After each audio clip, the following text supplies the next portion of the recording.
ମୋ ଗାଁ ନାଁ ହେଲା ଲିଙ୍ଗରାକଟା। ଏହା ତାଳଚେର ପଞ୍ଚାୟତ ସମିତି ଅଧୀନସ୍ଥ ଗୁରୁଜାଙ୍ଗୁଲି ଗ୍ରାମ ପଞ୍ଚାୟତରେ ଅବସ୍ଥିତ। ମୋ ଗାଁ ଏକ ସୁନ୍ଦର ଗାଁ। ଏଠାରେ କୌଣସି ପ୍ରକାର ଅଭାବ ଅସୁବିଧା ନାହିଁ। ଭାଇଚାରାର ଗାଁ ଅଛି। ନିଜ ନିଜ ମଧ୍ୟରେ ପାରସ୍ପରିକତା ଅଛି। ତଥାପି ଗାଁରେ ଅନେକ ଅସୁବିଧା ଅଛି, ଅନେକ ଅନଟନ ରହିଛି। ପ୍ରଥମ ସମସ୍ୟା ହେଲା ପାଣି ସମସ୍ୟା, ଜଳ ସମସ୍ୟା। ଏହା ଗୋଟିଏ ସବୁଦିନର ସମସ୍ୟା। ଏହି ସମସ୍ୟାର ସମାଧାନ ନିଶ୍ଚିତ ହେବା ଦରକାର। ତେବେ ଅନେକ ସମସ୍ୟା, ପ୍ରତି ଗାଁରେ କିଛି କିଛି ସମସ୍ୟା ଥାଏ। ମୋ ଗାଁ ବା ସେଥିରୁ କେମିତି ବାହାରିଯିବ। ତଥାପି ମୋ ଗାଁ ହସୁଛି। ବଳଦ ନାହିଁ କି ଗୁହାଳ ନାହିଁ, ଲଙ୍ଗଳ ନାହିଁ କି ହଳିଆ ନାହିଁ, ଅମଳ ପାଇଁକି ଖଳାଟେ ନାହିଁ, ରଖିବା ପାଇଁକି ଅମାର ନାହିଁ। ସବୁ ତ ବଦଳି ଯାଇଛି, ସବୁ ତ ବଦଳି ଯାଇଛି, ତଥାପି ମୋ ଗାଁ ହସୁଛି। ଅର୍ଥାତ୍ ମୋ ଗାଁରେ ଅତି ସୁନ୍ଦର ଭାବରେ କୃଷି କାର୍ଯ୍ୟ କରାଯାଏ। ତେବେ ଆଉ ବଳଦ ଗାଁରେ ଦେଖିବାକୁ ମିଳୁନାହିଁ, ଗୁହାଳ ବି ନାହିଁ। ଯେଉଁଆଡ଼େ ଦେଖିବେ ଖାଲି କଂକ୍ରିଟ ଜଙ୍ଗଲ। ବଳଦ ନାହିଁ କି ଗୁହାଳ ନାହିଁ, ଲଙ୍ଗଳ ନାହିଁ କି ହଳିଆ ନାହିଁ। ଲଙ୍ଗଳ ନାହିଁ, ସବୁ ହଳ ଲଙ୍ଗଳରେ ଯେତିକି ଚାଷ ହେଉଛି ହଳ ଲଙ୍ଗଳରେ ହେଉଛି, ହଳିଆ ବି ନାହାନ୍ତି।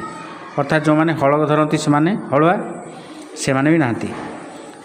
ଅମଳ କରିବା ପାଇଁ ଖଳା ବି ନାହିଁ। ମୁଁ ଜାଣିଛି, ପିଲାଦିନେ ଆମେ ଯେତେବେଳେ 20-30 ବର୍ଷ ତଳେ ଦେଖୁଥିଲୁ, ଯେତେବେଳେ କାର୍ତ୍ତିକ ମାର୍ଗଶିର ମାସ ଆସେ, ସେତେବେଳେ ନିଜର ବାଡ଼ିପଟେ ବା ନିଜର କ୍ୟାମ୍ପସରେ ଗୋଟିଏ ଗୋଟିଏ ଖଳା ତିଆରି କରାଯାଏ। ସେଇଠି ଶସ୍ୟକୁ ଆଣିକି ରଖାଯାଏ। ତେଣୁ ଅମଳ ପାଇଁ ବର୍ତ୍ତମାନ ଅମଳ ନାହିଁ କି ଖଳା ବି ନାହିଁ। ଧାନ କିଆରିରେ ହଳ ଲଙ୍ଗଳ ଦ୍ୱାରା ସେ କାର୍ଯ୍ୟ ସବୁ ସରିଯାଉଛି। ଧାନ ମେସିନ୍ ଦ୍ୱାରା ସେ କାର୍ଯ୍ୟ ସରିଯାଉଛି। ତେଣୁ ତଥାପି ମୋ ଗାଁ ହସୁଛି। ସକାଳ ହୋଇଲେ ରାବୁନି କାଉ, ପିଢ଼ା ନାହିଁ ଆଉ ମାଡ଼ିବ ଲାଉ, ଚାଷ ହେଉନାହିଁ ଭଲରେ ଆଉ, ଖାଆନ୍ତିନି କେହି ମାଣ୍ଡିଆ ଯାଉ। ସେସବୁ ପୁରୁଣା ହୋଇଛି, ସେସବୁ ପୁରୁଣା ହୋଇଛି, ତଥାପି ମୋ ଗାଁ ହସୁଛି। ଅର୍ଥାତ୍ ଆଉ ସକାଳ ପାହିଲେ ଆଉ କା କା କରି ଯେମିତି କାଉ ରାବେ, ସେମିତି ଆଉ ଏତେ କାଉ ରାବୁନାହାନ୍ତି। କିଛି କାଁ ଭାଁ ଅଛନ୍ତି। ପିଢ଼ା ନାହିଁ ଆଉ ମାଡ଼ିବ ଲାଉ। ପିଢ଼ା କଲେ ଯେମିତି ଆଗରୁ ଥିଲା ଗୁହାଳ, ଗୁହାଳ ଉପରେ ଲାଉ ଗଛ, କଖାରୁ ଗଛ ମାଡ଼ୁଥିଲା। ଆଉ ତ ଗୁହାଳ ନାହିଁ। ଆଉ ଚାଷ ହେଉନାହିଁ ଭଲରେ, ଆଉ ଭଲରେ କେହି ଚାଷ ବି କରୁନାହାନ୍ତି। କେତେ ଚାଷ ହେଉଥିଲା, ମୁଗ, ମାଣ୍ଡିଆ, ଧାନ, ଗହମ ଇତ୍ୟାଦି। କେହି ମାଣ୍ଡିଆ ବି ଆଉ ଖାଉନାହାନ୍ତି। ସେସବୁ ପୁରୁଣା ହୋଇଗଲାଣି ବୋଲି କହୁଛନ୍ତି। ଏବେ ଯେଉଁ ଫାଷ୍ଟଫୁଡ଼ର ଜମାନା ଆସିଛି, ତେଣୁ ପ୍ରାୟ ଫାଷ୍ଟଫୁଡ଼୍ ନେଇଯାଉଛନ୍ତି। ତଥାପି ମୋ ଗାଁ ହସୁଛି। ତଥାପି ମୋ ଗାଁ ହସୁଛି। ରଜରେ ଆଉ ଲାଗୁନି ଦୋଳି, ବାଡ଼ି ନାହିଁ ଆଉ ହୋଇବ କୋଳି, ପିଠାପଣା ନାହିଁ ଭଳିକି ଭଳି, ବଗିଚା ନାହିଁ କାହୁଁ ଆସିବ ମାଳି। ସବୁ ସିନା ସ୍ମୃତି ହୋଇଛି, ତଥାପି ମୋ ଗାଁ ହସୁଛି। ସବୁ ସିନା ସ୍ମୃତି ହୋଇଛି, ତଥାପି ମୋ ଗାଁ ହସୁଛି। ଆଉ ରଜଦୋଳି, ବିଭିନ୍ନ ଜାଗାରେ ରଜଦୋଳି ହେଉଥିଲା। ଝିଅ ବୋହୂମାନେ ଯାଇକି ଖେଳୁଥିଲେ। ଏବେ ଆଉ ଦୋଳି ହେଉନାହିଁ। ବାଡ଼ି ନାହିଁ। ବାଡ଼ି ଅସାବଧାନତା ଭାବରେ ଅନାବନା ହୋଇ ପଡ଼ି ରହିଛି। ସେଠି ଆଉ କି କୋଳି ଗଛ ରହିବ? ଭଳିକି ଭଳି ପିଠାପଣା ବି ଆଉ ହେଉନି। ବଗିଚା ତ ନାହିଁ, ଆଉ ମାଳି କେଉଁଠୁ ଆସିବ? ସବୁ ସ୍ମୃତି ହୋଇଯାଇଛି। କର୍ପୂର ଉଡ଼ିଯାଇଛି, କେବଳ କନା ପଡ଼ି ରହିଛି। ତଥାପି ମୋ ଗାଁ ହସୁଛି। ତଥାପି ମୋ ଗାଁ ହସୁଛି। ଜମି ବାଡ଼ି ପଛେ ପଡ଼ୁ ପଡ଼ିଆ, ପ୍ଲାଷ୍ଟିକ ଜରିରେ ଭରୁ ଗାଡ଼ିଆ, ହେଲେ ହେଉ ତାହା ଯେତେ ଅଳିଆ, ଲାଗି ରହିଥାଉ ଗଣ୍ଡ ଗୋଳିଆ, ଗାଁ ପଛେ ଯେତେ ନିନ୍ଦା ପାଉଛି, ତଥାପି ମୋ ଗାଁ ହସୁଛି। ତଥାପି ମୋ ଗାଁ ହସୁଛି। ଜମିବାଡ଼ି ସବୁ ପଡ଼ିଆ ପଡ଼ୁଥିଲା। ଯେଉଁମାନେ ଆସୁଛନ୍ତି ବାହାରୁ ଲୋକ, ସେମାନେ କହୁଛନ୍ତି ବହୁତ ଗାଁର ଉନ୍ନତି ହୋଇଛି, ଅନ୍ୟାନ୍ୟ ଦିଗରେ ଉନ୍ନତି ହୋଇଛି, ହେଲେ ଚାଷବାସ କିଛି ଆଉ ଆଗ ଭଳି ହେଉନି। ଯେଉଁଆଡ଼େ ଦେଖିଲେ ପଲିଥିନ୍, ପ୍ଲାଷ୍ଟିକ ଭରି ରହିଛି, ଅଳିଆ ଆବର୍ଜନା ହୋଇ ରହିଛି। ଗାଁରେ ସବୁବେଳେ ବିଭିନ୍ନ ପ୍ରକାର ଅସୁବିଧା ଦେଇ ଗତି କରୁଛି। ତେଣୁ ନିନ୍ଦିତ ଆମେ ହେଉଛୁ। ତଥାପି ମୋ ଗାଁ ହସୁଛି, ତଥାପି ମୋ ଗାଁ ହସୁଛି। ଓଷା ପରବରେ ଚିତା ପଡ଼ୁନି, ନୂଆ ବୋହୂ ଆଉ ଲାଜ କରୁନି। ପଖାଳ ଖାଇଲେ ଦେହେ ଯାଉନି, ବାଡ଼ିରେ ବି ଛତୁ ଆଉ ଫୁଟୁନି। ସନ୍ଧ୍ୟାରେ ବିଲୁଆ ଜମା ଭୁକୁନି, ସବୁ ତ ବଦଳି ଯାଇଛି, ତଥାପି ମୋ ଗାଁ ହସୁଛି, ତଥାପି ମୋ ଗାଁ ହସୁଛି। ଓଷା ପର୍ବରେ ଆଉ ବିଭିନ୍ନ ଯେମିତି ଝୋଟି ଚିତା ପଡ଼େ, ଏତେ ପଡ଼ୁନି। ପଡ଼ୁଛି କିଛି ଜାଗାରେ ପଡ଼ୁଛି, ସବୁ ଜାଗାରେ ପଡ଼ୁନି। ନୂଆ ବୋହୂମାନେ ଆଉ ଲାଜ କରୁନାହାନ୍ତି। ପୂର୍ବରୁ ଯେମିତି ହାତେ ଓଢ଼ଣା ଦେଇକି ଆସୁଥିଲେ, ଏବେ ଆଉ ଲାଜ କରୁନାହାନ୍ତି। ଯୁଗ ବଦଳି ଯାଇଛି, ନାରୀ ସଶକ୍ତିକରଣ ହୋଇଯାଇଛି। ପଖାଳ ଆଉ କାହାରି ଦେହରେ ଯାଉନି।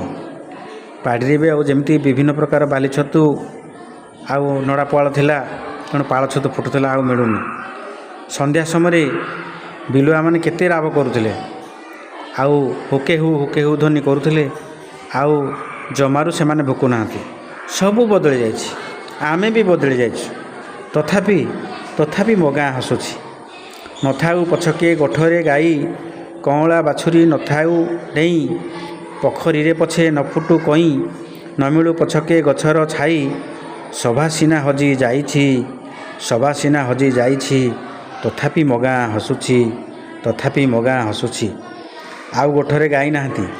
ଏବେ ଯେଉଁ କେତୋଟି ଗାଈ ଅଛନ୍ତି, ଗାଁ ଛକରେ ସେମାନେ ଯାଇକି ରହୁଛନ୍ତି, ଅନ୍ୟମାନଙ୍କୁ ଅସୁବିଧାରେ ପକାଉଛନ୍ତି। ବିଭିନ୍ନ ପ୍ରକାର ଦୁର୍ଘଟଣା ଘଟୁଛି। କଅଁଳା ବାଛୁରୀ ଆଉ ଡେଉଁନି, କଅଁଳା ବାଛୁରୀକି ବାନ୍ଧିକି ରଖାହେଇଛି। ପୋଖରୀରେ ଆଉ ପଦ୍ମ ଫୁଲ କି କଇଁ ଫୁଲ ଫୁଟୁନି। ଗଛର ଛାଇ ନାହିଁ, ଯୁଆଡ଼େ ଦେଖିବ କଂକ୍ରିଟ ଜଙ୍ଗଲ। ତେଣୁ ଗାଁର ଯେଉଁ ଶୋଭା ଥିଲା, ସେ ଶୋଭା ଆଉ ନାହିଁ। ସେ ଶୋଭା ଚାଲିଯାଇଛି। ତଥାପି ମୋ ଗାଁ ହସୁଛି, ତଥାପି ମୋ ଗାଁ ହସୁଛି। ନନ୍ଷ୍ଟିକ୍ ସାଜିଛି ମାଟିର ହାଣ୍ଡି, ନାହିଁ ହାଣ୍ଡିଶାଳ, ନାହିଁ ଦେଇ ପିଣ୍ଡି। ମୁଣ୍ଡ ସିନା ନାହିଁ, ଖାଲି ପଡ଼ିଛି ଗଣ୍ଡି। ତଥାପି ପ୍ରେମରେ ରଖିଛି ବାନ୍ଧି। କର୍ପୂର ଉଡ଼ି କନା ପଡ଼ି ରହିଛି, ତଥାପି ମୋ ଗାଁ ହସୁଛି, ତଥାପି ମୋ ଗାଁ ହସୁଛି। ଏବେ ଆଉ ଚୁଲି ନାହିଁ, ଏବେ ଗ୍ୟାସ୍ ଚାଲିଲାଣି। ଏବେ ନନ୍ଷ୍ଟିକ୍ ସାଜିଛି ମାଟିର ହାଣ୍ଡି। ଆଉ ହାଣ୍ଡି କେଉଁଠି ଦେଖିବାକୁ ମିଳିବନି, ପଲମର ପିଠା ଦେଖିବାକୁ ମିଳୁନି। ହାଣ୍ଡିଶାଳ ନାହିଁ, ଦେଇପିଣ୍ଡି ବି ନାହିଁ। ଯେଉଁ କେତେକ ଦେଇପିଣ୍ଡି ରଖିଛନ୍ତି, ତାକୁ ଠାକୁର ଘରେ ସାଇତି ରଖିଛନ୍ତି, ରୋଷେଇ ଘରେ ଆଉ ନାହିଁ। ମୁଣ୍ଡ ସିନା ନାହିଁ, ଖାଲି ପଡ଼ିଛି ଗଣ୍ଡି। ଆମେ ଅଛୁ, ଆମ ମୁଣ୍ଡ ଅଛି, ମୁଣ୍ଡ ବିହୀନ ଗଣ୍ଡି ଆମର ରହିଛି। ଖାଲି ଟେଲିଭିଜନ ବଦଳି ଯାଇ ବର୍ତ୍ତମାନ ମୋବାଇଲରେ ପରିଣତ ହୋଇଯାଇଛି। ତଥାପି ପ୍ରେମରେ ବାନ୍ଧି ହୋଇ ରହିଛି, ତଥାପି ମୋ ଗାଁ ହସୁଛି, ତଥାପି ମୋ ଗାଁ ହସୁଛି। କର୍ପୂର ଉଡ଼ିଯାଇଛି, କେବଳ କନା ପଡ଼ି ରହିଛି। ପୂର୍ବର ଯେଉଁ ସ୍ମୃତି ଥିଲା, ତାକୁ କେବଳ ରୋମନ୍ଥନ କରାଯାଉଛି।